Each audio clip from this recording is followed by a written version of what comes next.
A very warm good morning to every student। आज है अपना सेकेंड डे ऑफ मिशन 100। आज हम लोग डिस्कस करेंगे नेचर ऑफ मैनेजमेंट। इससे पहले हम लोगों ने मैनेजमेंट को डिस्कस किया, उसके ऑब्जेक्टिव्स को हमने समझा और उसके सारी इंपॉर्टेंस को हमने समझा। आज हम लोग डिस्कस करेंगे नेचर को, यानी कि मैनेजमेंट का नेचर कैसा है। तो काफी बड़ी 3 मार्क्स के क्वेश्चन में ये पूछ लिया जाता है, identify the nature of management. तो सीधा सा अगर ये क्वेश्चन पूछा जाता है तो हमारे माइंड में आना चाहिए कि इसका मतलब पूछा क्या है कि मैनेजमेंट आर्ट होती है, साइंस होती है कि प्रोफेशन होती है। ठीक है, तो उससे पहले हमें ये समझना होगा कि आर्ट होती क्या चीज है, साइंस क्या होती है, प्रोफेशन क्या होती है, तभी हम मैनेजमेंट को उस पर अप्लाई कर पाएंगे। तो बेटा जी, सबसे पहले हमें इसकी फीचर्स को देखना है। देखिए, आर्ट्स क्या है?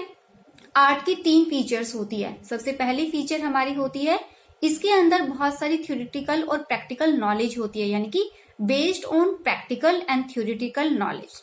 ठीक है, आर्ट क्या है? जैसे एक डांसर है, एक सिंगर है, तो ये उनकी आर्ट है। ठीक है, और उनको ये सारी चीजें कुछ थ्योरेटिकल नॉलेज सीखने के बाद में ही प्रैक्टिकल नॉलेज उनको गेन करनी पड़ती है। ठीक है, हमें पहले सिखाया जाता है कि भाई जो डांसिंग है उसकी एबीसी कैसे होगी, कैसे हमें डांस करना है, डांस की कितने टाइप्स की स्टाइल्स होती है, उनमें किन किन गलतियां हैं जिनको हमें नहीं करना है। उसके बाद ही तो हम उन चीजों को प्रैक्टिकली अप्लाई कर पाते हैं। तो ऐसे ही मैनेजमेंट के अंदर भी बहुत सारे स्कॉलर्स हैं जिन्होंने अपने प्रिंसिपल्स दिए हैं, अपनी थ्योरीज दी हैं, अपनी डेफिनेशंस दी हैं, और उनके बेस पर ही हमने उन सारी चीजों को मैनेजमेंट पर यानी किसी भी ऑर्गेनाइजेशन में अप्लाई किया है। ठीक है, तो इस बेस पर हम कह सकते हैं कि भाई मैनेजमेंट के अंदर भी थ्योरेटिकल और प्रैक्टिकल दोनों नॉलेज होती है। बहुत सारे स्कॉलर्स हैं जिन्होंने इतनी अच्छी अच्छी बुक्स मैनेजमेंट की लिखी हुई है, उन्हीं थ्योरीज को तो आज हम लोग अपने बिजनेस पर अप्लाई करते हैं।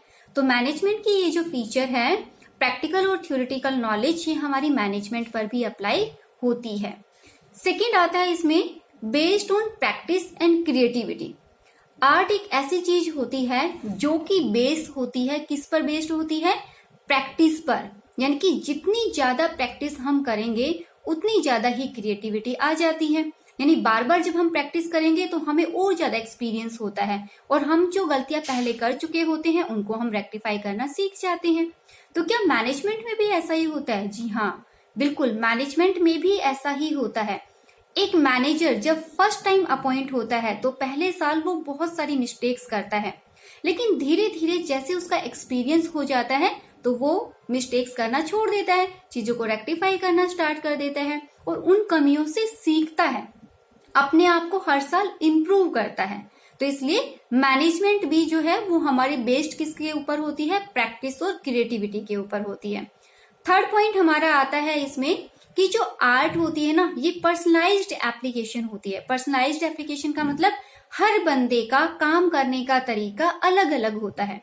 जैसे अगर मैं सिंगिंग की बात करूं, एक ही टाइम पर अगर मैं 3 बंदों को सिंगिंग करने के लिए बोलूं तो जो तीनों का सुर होगा वो अलग अलग निकल कर आएगा।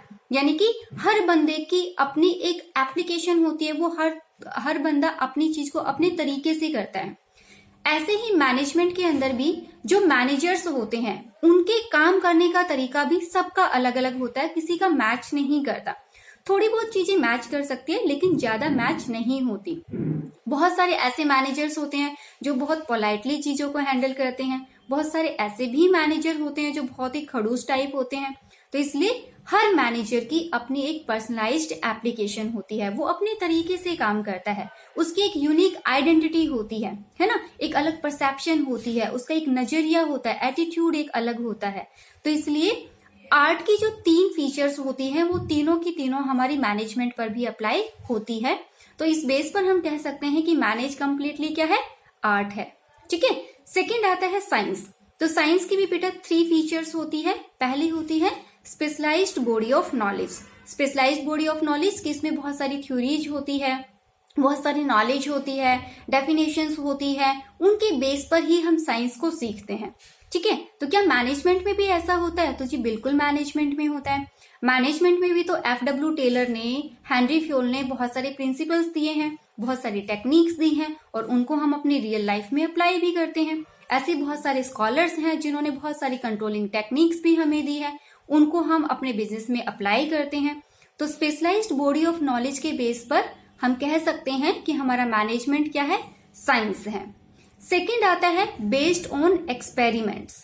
साइंस जो है ना वो एक्सपेरिमेंट पर बेस होता है। जो भी साइंटिस्ट होते हैं वो बहुत सारे एक्सपेरिमेंट करते हैं, जैसे चूहे पर एक्सपेरिमेंट किया है ना, हिट एंड ट्रायल मेथड है जो बिल्ली पर किया गया था। ऐसे ही बहुत सारे एक्सपेरिमेंट्स किए जाते हैं। कुछ बंदों ने बोला कि भाई अगर हम ऊपर से चीजें गिराएंगे ना तो वो नीचे ही जाएगी, ऊपर नहीं जाएगी। तो ऐसा क्या है, बहुत सारे स्कॉलर्स हैं, बहुत सारे साइंटिस्ट हैं जिन्होंने कुछ एक्सपेरिमेंट किए थे और उन एक्सपेरिमेंट के बेस पर अपने लॉज उन्होंने बनाए और उनको आज भी हम लोग यूज करते हैं। ठीक है, ऐसे बहुत सारे मैथ्स के हो जाते हैं हमारे, साइंस के हमारे हो जाते हैं। तो क्या मैनेजमेंट में भी एक्सपेरिमेंट किया जाता है?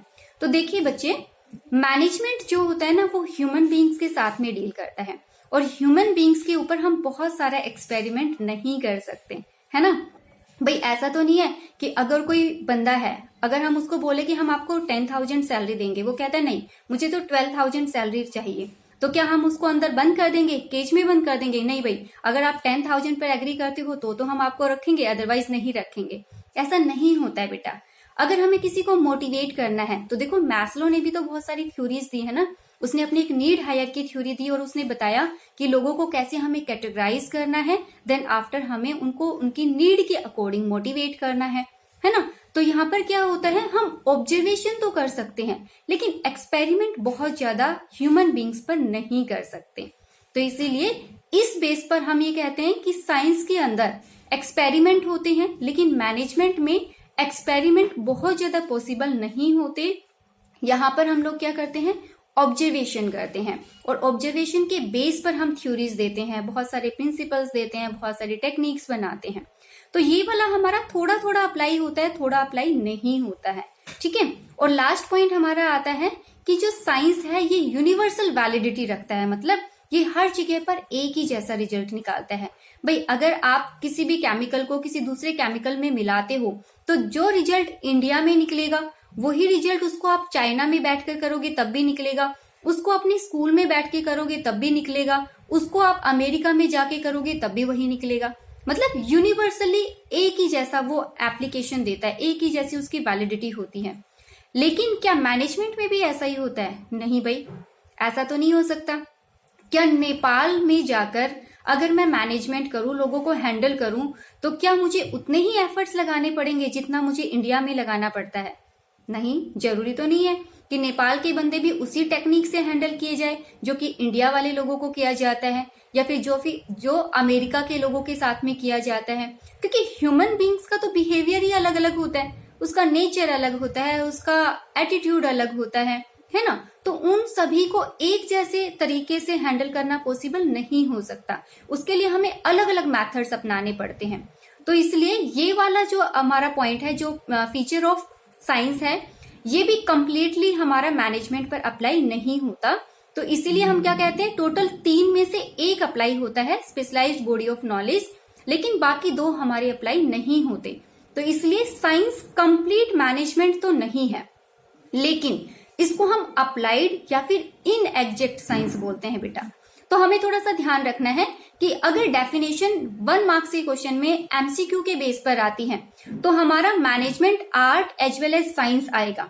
लेकिन अगर डायरेक्टली पूछा जाता है कि भाई मैनेजमेंट जो है वो साइंस है या नहीं है, तो वो कंप्लीट साइंस नहीं है, प्योर साइंस नहीं है। वो कैसी साइंस है? इन एग्जैक्ट साइंस या फिर अप्लाइड साइंस है। ठीक है, अब थर्ड हमारा आता है प्रोफेशन।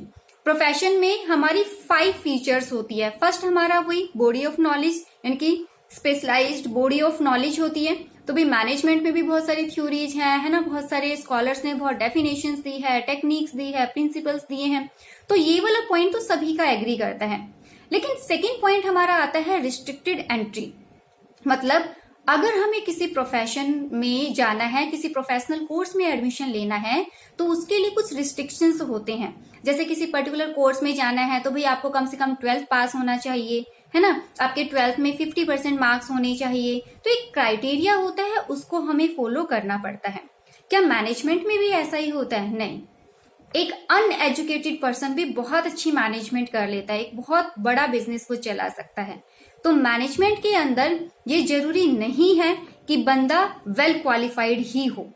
कुछ कोर्सेज में होता है, कुछ पोस्ट पर होता है, लेकिन एक मैनेजर बनने के लिए 100% ये कंपलसरी नहीं होता कि पर्सन वेल क्वालिफाइड ही हो। ठीक है, एक अनएजुकेटेड पर्सन भी बहुत अच्छा मैनेजमेंट कर लेता है।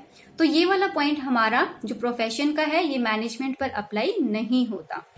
नेक्स्ट आता है एसोसिएशन, प्रोफेशनल एसोसिएशन, यानी कि प्रोफेशनल डिग्री लेने के लिए एक प्रोफेशनल एसोसिएशन होता है। जैसे हमें डॉक्टर की डिग्री लेनी है तो उसके लिए क्या होता है, medical council of India, lawyer की डिग्री के लिए बार काउंसिल ऑफ इंडिया, है ना। तो इस तरीके से कुछ प्रोफेशनल एसोसिएशंस होते हैं, वो ही अपने प्रोफेशन से रिलेटेड डिग्री प्रोवाइड करते हैं। लेकिन भाई जब मैनेजमेंट में एक मैनेजर के लिए एजुकेटेड होना बहुत ज्यादा जरूरी नहीं है, तो उस केस पर हम ये कह सकते हैं कि यहाँ पर ये वाला जो फीचर है ये हमारा अप्लाई नहीं होता। नेक्स्ट हमारा आता है ethical code of conduct. Ethical code of conduct का मतलब होता है रूल एंड रेगुलेशंस, यानी कि जो प्रोफेशनल एसोसिएशंस होती हैं उनके खुद के कोड ऑफ कंडक्ट होते हैं, यानी वो अपने रूल एंड रेगुलेशन के बेस पर काम करते हैं। लेकिन भाई जब हमें बहुत ज्यादा नॉलेज चाहिए ही नहीं तो फिर हम रूल्स का क्या करेंगे, तो ये भी अप्लाई नहीं होता। और लास्ट हमारा आता है service motive. Profession service motive के लिए किया जाता है, मतलब प्रायोरिटी सर्विस को दी जाती है। लेकिन मैनेजमेंट में तो हम प्रॉफिट के लिए काम करते हैं, तो ये थोड़ा थोड़ा अप्लाई हो सकता है कि हाँ प्रॉफिट कमाते हैं, कुछ हमारे सोशल ऑब्जेक्टिव्स भी होते हैं, लेकिन कंप्लीटली ये हमारा अप्लाई नहीं होता। तो इसलिए हमारी जो मैनेजमेंट है बेटा वो प्रोफेशन नहीं है, वो आर्ट है एज वेल एज साइंस है। और साइंस भी हमारा प्योर साइंस नहीं है, अप्लाइड या फिर इनएग्जैक्ट साइंस है। तो इस वाले टॉपिक में से बहुत ज्यादा क्वेश्चंस नहीं बनते हैं, छोटे ही क्वेश्चंस आते हैं। या फिर ऐसा पूछ सकता है कि किन पॉइंट के बेस पर आप कह सकते हो कि ये साइंस है, या किस पॉइंट के बेस पर हम कह सकते हैं कि ये प्रोफेशन है। तो हमें पहले फीचर्स को ध्यान में रखना है और फिर मैनेजमेंट को उसके अकॉर्डिंग अप्लाई करना है। ठीक है, तो इसमें मैक्सिमम इतना ही हमारा बनता है। नेक्स्ट हमारा जो टॉपिक होगा वो होगा लेवल्स ऑफ मैनेजमेंट। तो नेक्स्ट वीडियो में हम लोग डिस्कस करेंगे लेवल्स ऑफ मैनेजमेंट को।